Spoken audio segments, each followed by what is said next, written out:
வணக்கம். உங்களுக்காக செல்வராஜ். இந்த பதிவு ஒரு பயிற்சி நோக்கத்துக்காக மட்டும் கொடுக்கப்படுது. அதனால பயிற்சிக்கு மட்டும் பயன்படுத்துங்க. ரெக்கமெண்ட் எடுத்துக்க வேண்டாங்க. இன்னைக்கு நிப்டி 1 செகண்ட். இது வந்து நம்மளுடைய யூடியூப் சேனலுங்க. இதில் வந்து பார்த்தீங்கன்னா டெலகிராமோட லிங்க் கொடுத்துருக்கேன். இதில் வந்து பார்த்தீங்கன்னா டெய்லியும் வந்து நிப்டியோட லைவ் அப்டேட்ஸ் கொடுத்துட்ருக்கேன். இதில் கனெக்ட் ஆகிட்டிங்கன்னா ஆட்டோமேட்டிக்காக உங்களுக்கு லைவ் அப்டேட்ஸு ட்ரேடிங்க்கே சப்போர்ட் பண்ணும். அதுக்கு பின்னாடி நம்ம இந்த கான்செப்ட் எல்லாம் பிகினர்ஸ் கைடு ஒன்றா நான் கொடுத்துட்ருக்கேன். டெய்லி வந்து கிளாஸ் கொடுத்துட்ருக்கேன். ஃப்ரீ கிளாஸ் தான். அதில் ஜாயின்ட் ஆகிட்டிங்கன்னா ஆட்டோமேட்டிக்காக அதுக்கு முன்னாடி இந்த அப்டேட்டர்ஸ் வீடியோ ஒன்றா பாருங்கள். டெய்லி நிஃப்டிக்கு கோல்டுக்கு ரெண்டு கொடுத்துட்ருக்கேன். வாட்ச் பண்ணி பாருங்கள் எப்படி இருக்குன்னு. இப்போது நிஃப்டி பார்க்கலாங்க.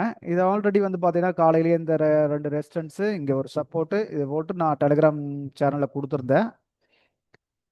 மார்க்கெட் பாருங்க, காலையில் இங்கே தான் ஓப்பன் ஆயிருக்கு. இந்த லெவலில் தான் ஓப்பன் ஆயிருக்கு. ஓப்பன் ஆனது லெவல் வந்து கீழேயும் பெருசாக வரல, மேலேயும் பெருசாக போகல. கொஞ்சம் கீழே வந்து அப்படியே போய் முடிஞ்சிருக்கு.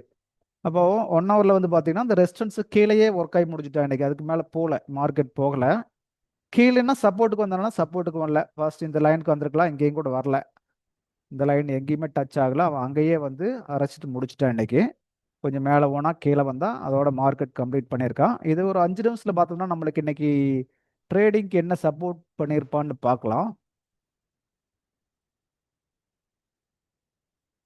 இப்போ நம்ம ட்ரெண்டை பற்றி பார்ப்போம் இல்லைங்களா? அந்த ட்ரெண்ட் இப்போ என்ன ட்ரெண்டில் இருக்குதுன்னு சொல்லுங்க பார்க்கலாம். ட்ரெண்ட் என்ன ட்ரெண்ட் இருக்குன்னு கேட்டிங்கன்னா, ஆல்ரெடி முன்னாடி பை ட்ரெண்ட் இருந்து ஹை உடைச்சிட்டு மேலே போயிருக்கான். நேற்று இங்கே ஒரு ஹை உடைச்சிட்டு மேலே போயிட்டான். பாடி க்ளோஸ் பண்ணியிருக்கேன். இது ஒரு ஹை.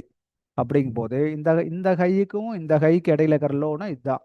அப்போ இந்த லோ உடைச்சானா செல் ட்ரெண்ட் வந்துடுவான். இன்னைக்கு பாருங்க, ஃபர்ஸ்ட் கேண்டலே வந்து செல் ட்ரெண்டில் தான் ரன் ஆயிருக்கான். அப்போ மார்க்கெட் வந்து செல் ட்ரெண்டில் இருக்குது. அப்படிங்கும்போது மார்க்கெட் வந்து செல் ட்ரெண்டில் இருக்காங்க போது இதை போய் உடைச்சான்னா தான் அடுத்தது ஹைக்கு போகிறான் அப்படின்னு அர்த்தம். பை ட்ரெண்டுக்கு போயிருக்கான்னு அர்த்தம். அதர்வைஸ் வந்து பார்த்தீங்கன்னா கீழே இருக்க வரைக்கும் வந்து பார்த்தீங்கன்னா செல் ட்ரெண்டு தான். அப்போ இன்னைக்கு எதுக்காக மூவ் பண்ணியிருக்கோம்னா, செல்லுக்கு ஆப்பர்ச்சுனிட்டி கிடைச்சா மட்டும்தான் நான் மூவ் பண்ணியிருக்கணும். பை ட்ரெண்டுக்கு மூவ் பண்ணக்கூடாது. ஏன்னா ட்ரெண்ட் என்ன சைடு சொல்லுதோ அந்த சைடு தான் நம்ம மூவ் பண்ணணும். அப்படி பார்த்தீங்கன்னா இன்னைக்கு செல் ட்ரெண்டு தான். இது உடச்சாச்சு அப்படிங்கும் போதே செல் ட்ரெண்டுக்கு வந்தாச்சுன்னு தெரிஞ்சாச்சு. பாடி கீழே க்ளோஸ் வச்சாச்சு ஃபர்ஸ்ட் 5 மினிட்ஸை.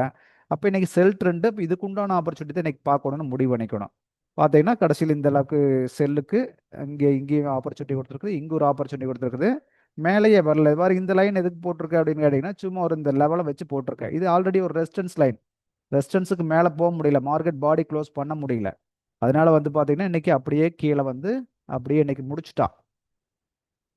புரிஞ்சுங்களா? அப்போ இந்த லெவல்ஸை ட்ரெண்டை நம்ம கரெக்டாக ஃபாலோ பண்ணவே போதும். இந்த ரெசிஸ்டன்ஸ் சப்போர்ட் இதுலெல்லாம் பர்ஃபெக்டாக ஒர்க் பண்ணோம்னாவே இதில் நம்ம ட்ரேட் பண்ண முடியும். இதுதான் நம்ம ஒவ்வொரு பதிவுலையும் சொல்லிட்டு இருக்கேன். சப்போர்ட் ரெசிஸ்டன்ஸ் ட்ரெண்டு இதை மட்டும் பாருங்க, மார்க்கெட்டில் நம்ம வந்து காசு பண்ணலான்னு சொல்லிட்டு இருக்கேன். அதுதான் இன்னைக்கும் நடந்திருக்கு. சரிங்களா? அப்போ இன்றைக்கே வந்து பார்த்தீங்கன்னா காலையில் இங்கே எங்கேயாச்சும் செல் எடுத்திருந்தா இங்கே ஒரு 50-60 பாயிண்ட் கிடச்சிருக்கு. அதுக்கு பின்னாடி இங்கே எடுத்திருந்தா இங்கே ஒரு 70-80 பாயிண்ட்டே கிடச்சிருக்கு. அப்படியே கீழேயே வந்திருக்கேன் பாருங்க. அதாவது ஹையவே உடைக்க முடியாமல் இந்த லோவை தான் மறுபடியும் உடைச்சிருக்கான வழியா ஹையை உடைக்க முடியல. இங்கே வந்து பாருங்க, அப்படியே அப்படியே வந்து கொஞ்சம் கொஞ்சமாக கீழே வந்திருக்கான். இங்கே இது பாருங்க, எகைன் வந்து இந்த இடத்துல டச் பண்ணிட்டு மறுபடியும் கீழே வந்துட்டான். கீழே வந்து இந்த லோ உடைச்சாச்சு. இப்போ இந்த லோ உடைச்சிட்டு கீழே வந்ததுக்கு மேலே எதிர் ஹை இருக்குது, இதுதான் ஹை. ஆனால் கடைசியில் வந்து பார்த்தீங்கன்னா இந்த ஹையை போய் உடைச்சிட்டான். அப்போது 5 மினிட்ஸில் பை ட்ரெண்டுக்கு மாறிடுச்சுன்னு சொல்லலாமானா, இதை பிரேக் பண்ணி பாடி க்ளோஸ் பண்ணியிருந்தா சூப்பர்னு இருக்கலாம். பட் இங்கேயே அது பை ட்ரெண்டாக கன்சிடர் பண்ணிக்க முடியும். ஆனால் என்னன்னா இந்த லோ உடைக்கக்கூடாது. லோ உடைக்கலினா தான் அவன் பை ட்ரெண்டில் ட்ராவல் ஆகிறான்னு தெரிஞ்சுக்கலாம். நாளைக்கு வந்தால் கூட இப்படி வந்தாலும் இந்த இடத்துல திரும்பணும். இதான் கான்செப்ட். இதை கொஞ்சம் ஃபாலோ பண்ணி பழகிக்கங்க. இதை தாண்டி ஒன்றும் இல்லைங்க. மார்க்கெட்டில் சப்போர்ட் ரெசிஸ்டன்ஸ் ட்ரெண்டு இதை மட்டும் பிடிங்க. மார்க்கெட்டில் அடுத்தடுத்து கடந்துக்கு போயிட்டே இருக்கலாம். Okay, thank you. அடுத்த ஒரு பதிவில் மறுபடியும் நம்ம சந்திப்போம்.